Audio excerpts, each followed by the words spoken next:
Most of my life I've considered myself an independent entity, connected to but largely unaffected by history or family. I fully absorbed the ethos of rugged American individualism. It took a stranger to point out the relational nature of my existence. That stranger happened to be a psychic named Irma. Why a psychic? Let's just say I live in San Francisco and leave it at that. Irma told me she could see my maternal grandfather sitting in his favorite chair reading the paper.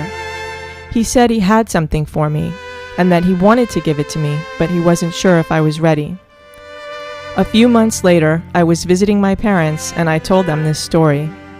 My mother stood up abruptly, left the room, and returned with something my grandfather had given to her to pass on to me. It was a black lace headscarf that he had brought back from the Philippines when he was a soldier there. My mother thought it was some kind of a memory, a thing that obviously meant something to him, and he wanted me to have it. I don't know much about my grandfather, his life before World War II, or what it was like when he came back. I do know his best friend died in the Philippines, and my mother walked in on him weeping the night he came back home. I don't really know why he wanted me to have the veil, how he got it, or what it meant to him, but I do know that I love having it.